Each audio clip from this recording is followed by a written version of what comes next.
Now step हम लोग third learning outcome को अचीव करने जा रहे हैं। हम लोग ने अभी तक ये देखा कि इक्वेशन ऑफ टेंजेंट क्या होती है, इक्वेशन नॉर्मल क्या होता है, इनफैक्ट नॉर्मल और टेंजेंट क्या होता है। अब हम लोग ये देखते हैं कि किसी कर्व पे लेंथ ऑफ टेंजेंट किस तरह से निकाला जाता है, लेंथ ऑफ नॉर्मल किस तरह से निकाला जाता है, और इसके साथ साथ लेंथ ऑफ सब टेंजेंट और सब नॉर्मल क्या होता है उसको स्टडी करते हैं। So student, length of tangent and length of normal को समझने से पहले हम एक कर्व को देखते हैं। यहाँ पे कर्व है y = f of x और एक पॉइंट ऑफ कांटेक्ट है p x1 y1। यहाँ से हमने एक टेंजेंट ड्रॉ किया जिसको आप दिख रहा है आपको, ये टेंजेंट है, और उसके परपेंडिकुलर हमने एक नॉर्मल ड्रॉ किया, जो अभी तक हम लोग स्टडी कर चुके हैं। आई होप यहाँ तक कोई प्रॉब्लम आपको नहीं आ रही। Now length of tangent and length of normal क्या होता है, तो सिंपली जो एक आपके पास जो क्या है, आपके पास जो पॉइंट ऑफ कांटेक्ट है जिसमें हम p को डिनोट कर रहे हैं उससे, और एक्स एक्सिस अगर हम केवल टेंजेंट को, अभी टेंजेंट की इक्वेशन को देखें या टेंजेंट की लाइन को देखें, तो p है अगर टेंजेंट की लाइन एक्स एक्सिस पे लेट से t पॉइंट पे कट कर रही है, तो ये जो pt है इसी को हम लोग कहते हैं लेंथ ऑफ टेंजेंट। तो ये pt ही हमारा क्या कहलाएगा, लेंथ ऑफ टेंजेंट। तो pt is denoted as length of tangent. तो बहुत ही सिंपल है, जो आपके पास पॉइंट ऑफ कांटेक्ट था और जो लाइन थी जो एक्स एक्सिस पे जहां कट कर रही थी उसके बीच का जो डिस्टेंस है, जो सेगमेंट है, उसी को हम लोग कहते हैं लेंथ ऑफ टेंजेंट। तो जाहिर सी बात है लेंथ ऑफ नॉर्मल क्या हो जाएगा, पी तो पॉइंट फिक्स है x1 y1, और ये जो नॉर्मल है वो एक्स एक्सिस को कहाँ कट कर रही है, लेट से एन पे कट कर रही है। तो ये जो पी एन का जो सेगमेंट बना है आपका, यही आपका क्या कहलाएगा, length of normal. So now student, length of tangent है ये pt, लेंथ ऑफ नॉर्मल है ये pn। इसको किस तरह से निकालते हैं इसको और फर्दर देखते हैं ना। अगर p से हम एक क्या कर ले, जो है एक्स एक्सिस पे एक परपेंडिकुलर ड्रॉ कर दें, लेट से ये पॉइंट s है, सिंपली हम क्या कर लिए, एक वर्टिकली एक्स एक्सिस पे ड्रॉ कर लिए, s के पॉइंट को डिनोट कर रहे हैं उस एक्स एक्सिस पे जो जहां पे ये परपेंडिकुलर लाइन ड्रॉ हुई है। लेंथ ऑफ टेंजेंट क्या थी आपके पास, pt, this is your length of tangent and this is your length of normal. Now ये जो pt का प्रोजेक्शन है एक्स एक्सिस पे जिसको हम डिनोट कर रहे हैं ts से, ये टेंजेंट का जो है प्रोजेक्शन देखें तो इसको हम लोग कहते हैं लेंथ ऑफ सब टेंजेंट। तो ये जो ts है ये कहलाएगा आपका length of sub tangent. Similarly जो pn का प्रोजेक्शन हम देख रहे हैं तो वो क्या कहलाएगा, वो किसे डिनोट करेंगे सेगमेंट को, ns से या sn से, वो आपका क्या होगा, लेंथ ऑफ सब नॉर्मल। तो ts को रिप्रेजेंट कर रहे हैं लेंथ ऑफ सब टेंजेंट से और sn को रिप्रेजेंट कर रहे हैं लेंथ ऑफ सब नॉर्मल से। सो ना स्टूडेंट, अब तो ये तो हमें बेसिक आइडिया समझ में आ गया कि pt क्या है, pn क्या है, क्यों इसको लेंथ ऑफ टेंजेंट कह रहे हैं, क्योंकि ये प्रोजेक्शन है, आप कह सकते हैं आप पर्टिकुलर पॉइंट का एक्स एक्सिस पे जो कट होता है उसकी जो लेंथ है या सेगमेंट है उसको हम लोग टेंजेंट, नॉर्मल पे जो आपके पास जो कट कर रहा है एक्स एक्सिस पे उसी को हम लोग क्या कह रहे हैं, लेंथ ऑफ सब, लेंथ ऑफ नॉर्मल, और इसका जो प्रोजेक्शन एक्स एक्सिस पे जिसको टीएस से रिप्रेजेंट कर रहा है या एसएन से रिप्रेजेंट कर रहा है, ये हमारा सब टेंजेंट एंड सब नॉर्मल रेस्पेक्टिवली होता है। नाउ लेंथ ऑफ टेंजेंट निकालना है। अब ये तो पीएस है, ये तो क्या आपके पास सिंपली दिख रहा है कि x1 और y1 का कोऑर्डिनेट था p, तो ये तो सिंपली y1 हो गया, इसकी लेंथ तो y1 हो गई, नो प्रॉब्लम। और सिंस लेंथ है तो जाहिर सी बात है अगर नेगेटिव साइन भी होता होगा तो उसको हम पॉजिटिव करेंगे क्योंकि लेंथ निकालना है ना। हमें अगर पीटी निकालना है तो हम क्या, मैं एज्यूम कर ले, लेट्स से ये जो टेंजेंट की लाइन है वो इस एक्स एक्सिस से थीटा एंगल बना रहा है, और ये जानते हैं इससे इससे क्या किए, परपेंडिकुलर ड्रॉ किए हैं, ये 90 डिग्री होगा, और ये एंगल क्या हो जाएगा 90, और ये थीटा, तो ये क्या हो जाएगा 90 माइनस थीटा, सिंपली क्योंकि तीनों का एडिशन तो 180 डिग्री होगा, तो आपको दिख रहा हो थीटा थीटा कैंसिल, 90 90 180 है तो तीनों का डिग्री 180 हो जाएगा ना। ये 90 है तो ये भी 90 है ऑफ कोर्स। और ये जानते हैं कि जो जो टेंजेंट और नॉर्मल का बीच का एंगल क्या होता है 90, तो ये 90 माइनस थीटा है तो ये कितना होगा थीटा, क्योंकि दोनों का बीच का एंगल अगर 90 होगा तो दोनों को ऐड कर देंगे तो क्या हो जाएगा, अगर 90 हो जाएगा। अगेन ये थीटा ये 90, तो ये आपका क्या हो जाएगा 90 माइनस थीटा। यहाँ तो सिंपली कोऑर्डिनेट ज्योमेट्री या कह सकते हैं आप थीटा निकाल सकते हैं, हम थीटा एज्यूम किए और उसके कॉरस्पॉन्डिंग जितने एंगल्स थे वो निकाल लिए, बस ये जानते थे ये 90 डिग्री है और साथ ही साथ ये पूरा क्या है 90 डिग्री है। क्यों क्योंकि टेंजेंट की लाइन और जो नॉर्मल की लाइन होती है वो एक दूसरे को 90 डिग्री एंगल पे कट करती है।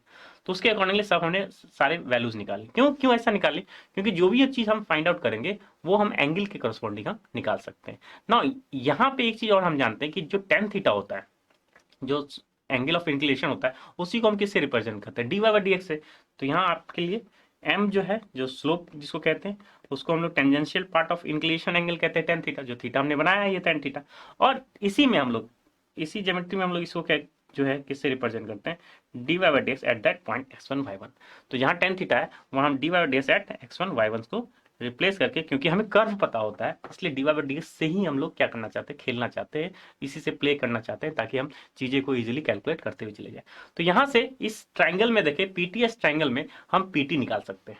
तो इन ट्रायंगल पीटीएस हमने साइन थीटा निकाल लिया। साइन थीटा क्या होता है, सिंपली आप जो है y1 डिवाइड बाय पीटी, और यही पीटी चाहिए तो पीटी को आप क्या लिख सकते हैं, y1 divide by sine theta is nothing but cosec theta, तो y1 कोसेक थीटा। और सिंस हम टेन थीटा के फॉर्म में इसको लाए या कॉट थीटा के फॉर्म में लाए, क्योंकि टेन थीटा का d y by d x है तो कॉट थीटा क्या हो जाएगा हमारा dx बाई डी वाई। तो इन दोनों के फॉर्म के अकॉर्डिंगली हम यहाँ लिख सकते हैं, तो कॉसेक थीटा को हम लोग क्या लिख सकते हैं, under root one plus cot square theta. तो PT is nothing but y1 under root one plus cot square theta. Cot क्या होता है, सिंपली कॉस बाय साइन होता है, तो साइन स्क्वायर थीटा जैसे है, जो sine square theta plus cos square theta one by cos sine square theta is nothing but one by sine theta is nothing but cosec theta. तो cosec theta is equal to under root one plus cot square theta.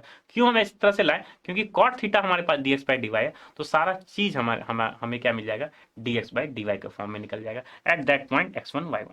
तो pt is nothing but length of tangent which is nothing but y1 under root one plus, आप चाहे one over d y by d x, क्योंकि tan के form में लिख सकते थे, one by tan square theta लिख सकते थे, या one plus d x by d y at that point x1 y1 whole of square. ये हमारा क्या हो गया, length of tangent. This is simply length of tangent. तो स्टूडेंट लेंथ था, इसलिए हमने इसको मॉडुलस साइन से रिप्रेजेंट कर लिया, तो mod y1 under root one plus d x by d y whole of square at that point, या आप कह सकते हैं एट दैट पॉइंट p या x1 y1।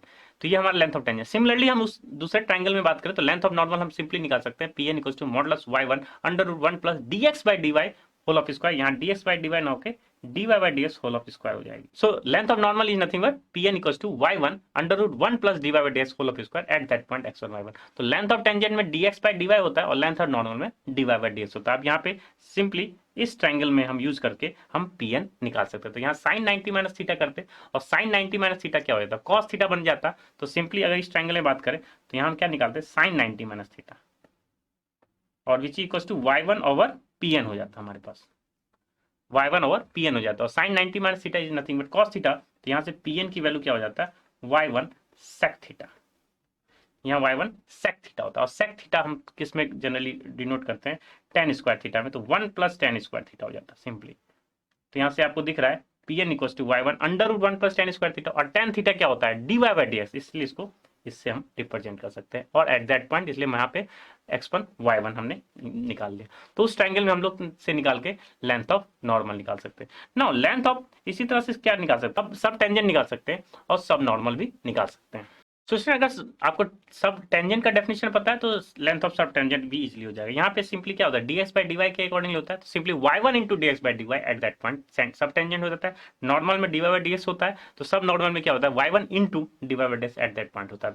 तो आई स्टूडेंट किस तरह से निकाला जाता है वो भी आपको समझ में आ गया होगा। Length of tangent, length of normal होता क्या है ये भी आपको क्लियर हो गया होगा, कि उस पर्टिकुलर कर्व में हम जो डिस्टेंस की बात कर रहे हैं, आपके पास जो पॉइंट ऑफ कॉन्टैक्ट है उसके अकॉर्डिंग जो डिस्टेंस है वही आपका क्या होता है, length of tangent, length of normal. उसी का प्रोजेक्शन एक्स एक्सिस में देखते हैं, तो ts is nothing but length of sub tangent, sn is nothing but length of sub normal. तो एंगल के हिसाब से कोऑर्डिनेट ज्योमेट्री यूज करके हम लोगों ने डिराइव कर दिया कि किस तरह से हम आइडेंटिफाई करते हैं लेंथ ऑफ टेंजेंट, सब नॉर्मल, सब टेंजेंट, एंड क्या कह सकते हैं आपके पास equation of length of sub normal. So I hope आपको बेसिक आइडिया समझ में आ गया हो। अगर कोई कर्व होगा आप सिंपली क्या करेंगे, उस कर्व में dy बाई dx निकालेंगे, पर्टिकुलर पॉइंट निकाल लेंगे x1 y1, और सिंप्लीफाई करके फॉर्म में आप लिखेंगे, क्योंकि dx बाई dy चाहिए तो dy बाई dx का क्या कर देंगे, रिवर्स कर देंगे।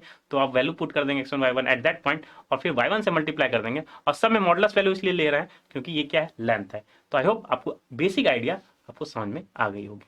ना स्टूडेंट हम लोगों ने थर्ड लर्निंग आउटकम अचीव कर लिया, लेंथ ऑफ टेंजेंट देखा, लेंथ ऑफ नॉर्मल देखा, और in addition length of sub tangent and सब नॉर्मल भी देखा। तो बेसिक ग्राफ के अकॉर्डिंगली हमने ड्रॉ किया, एक कर्व था, उसके जो किस तरह से रिप्रेजेंट करते हैं length of tangent, length of normal को, क्या होता है length of tangent, length of normal, even length of sub tangent और सब नॉर्मल को किस तरह से आइडेंटिफाई करते हैं कोऑर्डिनेट ज्योमेट्री से और ट्रिग्नोमेट्री यूज करके, आपको बेसिक आइडिया हो गया होगा और फॉर्मुलेस भी आपको समझ में आ गए होंगे। Now student let's have your knowledge check.